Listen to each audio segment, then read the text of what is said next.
নমস্কার বন্ধুরা, ভক্তি টেকনিক্যাল চ্যানেলে আপনাদের স্বাগত। আজকে আবার আমি একটা নতুন ভিডিও নিয়ে এসেছি। তো চলো ভিডিওটা আমরা দেখে নিই। আমরা ভিডিওটা নিয়ে এসেছি গ্রাম পঞ্চায়েত থেকে জাতিগত শংসাপত্র এবং কাস্ট সার্টিফিকেট অনলাইনে কিভাবে আবেদন করে খুব সহজে পেতে পারি। ভিডিওটা খুব ভালো লাগলে লাইক সাবস্ক্রাইব হ্যাঁ অবশ্যই করে রাখবেন, যাতে এই ধরনের ভিডিও সর্বপ্রথমে আপনাদের কাছে পৌঁছায়। তাহলে আমরা গুগলে চলে আসবো। গুগলে এসে আমরা সার্চ করব prd.wb.gov.in। আমরা এই গুগলে এইটা সার্চ করলে এই ধরনের একটা পেজ ওপেন হবে, এবং এই পেজের আমি লিঙ্ক ডেসক্রিপশন বক্সে দিয়ে রাখবো আপনাদের সুবিধার স্বার্থে। এই ধরনের একটা পেজ ওপেন হবে, অফিসিয়াল পেজ।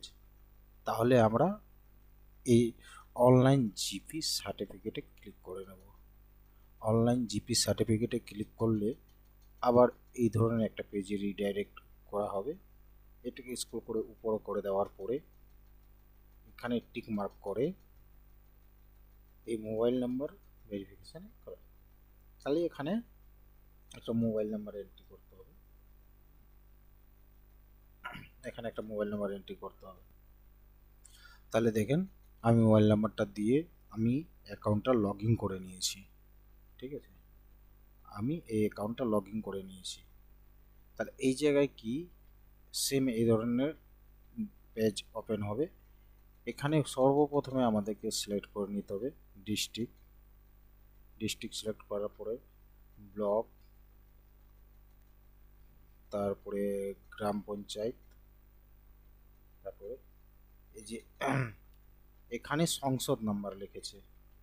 তো আপনাদের সংসদ নাম্বারটা কোথায় পাওয়া যাবে?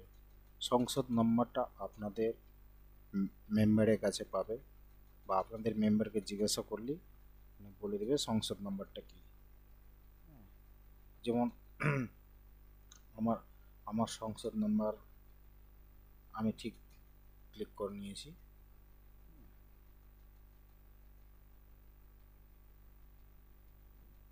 আচ্ছা, ওখানে একটা সংসদ আমি র্যান্ডামলি যে কোনো একটা সংসদ আমি এখানে ক্লিক করে নিয়েছি। আপনারা আপনাদের মতো সংসদ নাম্বার বেছে নিয়ে ক্লিক বসাবেন। তারপরে এখানে ভিলেজের নাম আপনাদের শো হয়ে যাবে, ভিলেজের নাম ফিল আপ করে নেবেন। এগুলো ম্যান্ডেটরি নেই, দিলে দিতে পারেন, না দিলেও অসুবিধা নেই, এখানে ম্যান্ডেটরি নেই। তারপরে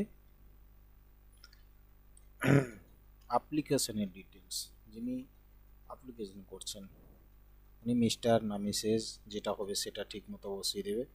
তার নাম, এই জায়গায় তার নাম দেবে, অ্যাপ্লিকেন্ট নাম, তার গার্জিয়ান নেম, তারপরে তার সাথে সম্পর্কটা কি, যে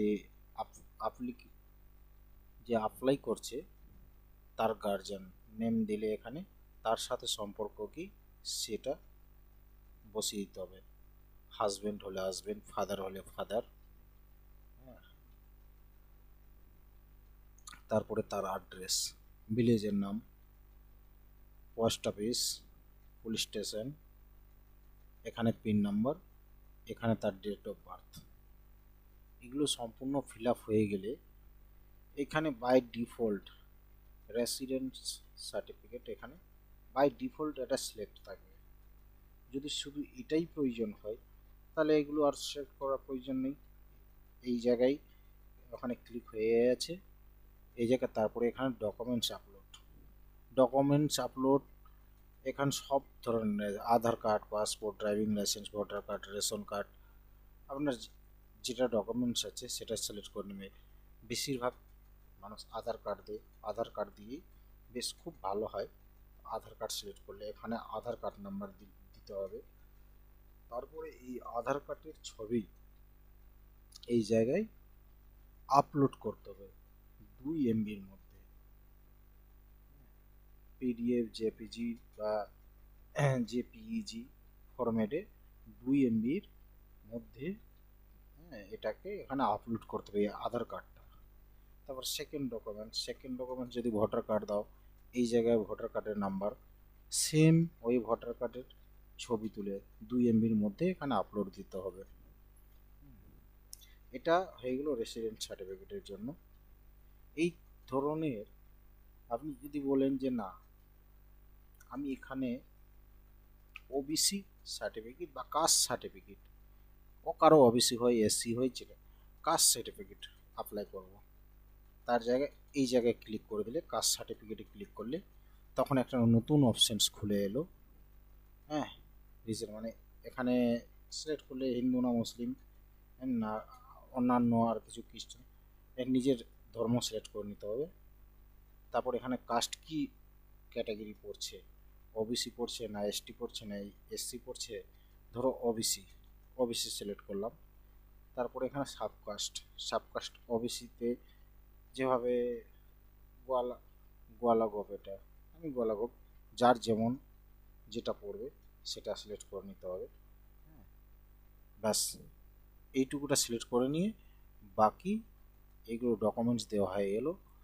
যে এই ডকুমেন্টসের মধ্যে একটা চেঞ্জ হবে কাস্ট সার্টিফিকেটের ক্ষেত্রে, যে যেমন ধরুন যিনি অ্যাপ্লাই করছে, যিনার নামে কাস্ট সার্টিফিকেট অ্যাপ্লাই আছে, ওনার ভোটার কার্ডের নাম্বার, এটা ভোটার কার্ডটা আপলোড করে দিলে, বা আধার কার্ডের নাম্বার সেটা আপলোড করে দিলে, তারপরে আরেকটা ডকুমেন্টস দিলে ভালো, না দিলেও অসুবিধা নেই। হ্যাঁ, তাহলে আরেকটা ডকুমেন্টস সাপোর্টে দিয়ে দিলে খুব ভালো হয়। ধরো না ভোটার কার্ড দিয়ে দিলে, আধার কার্ড দিলে, দুটো ডকুমেন্টস দিলে, আদার্স ডকুমেন্টস এখানে জিএস মেম্বার সার্টিফিকেটের জায়গায়, হ্যাঁ, ওই বাড়ির যে কোনো একটা মেম্বারের কাস্ট সার্টিফিকেট থাকলে সেই কাস্ট সার্টিফিকেটটা এখানে সিলেক্ট করে কাস্ট সার্টিফিকেট নাম্বার বসিয়ে সেটা 2 MB মধ্যে স্ক্যান করে এখানে আপলোড করে দিতে হবে। তাহলে ওই বাড়ির মেম্বারের যদি কাস্ট সার্টিফিকেট থাকে তাহলে সেটা খুব সুন্দরভাবে অ্যাপ্রুভ হয়, হ্যাঁ, এবং সাথেই পেয়ে যায়। তো সম্পূর্ণ তারপরে লাস্টে এই জায়গায় এক কপি ছবি আপলোড করতে হবে। ছবি আপলোড করে দিয়ে, হ্যাঁ, লাস্ট সাবমিট অ্যাপ্লিকেশন সাবমিট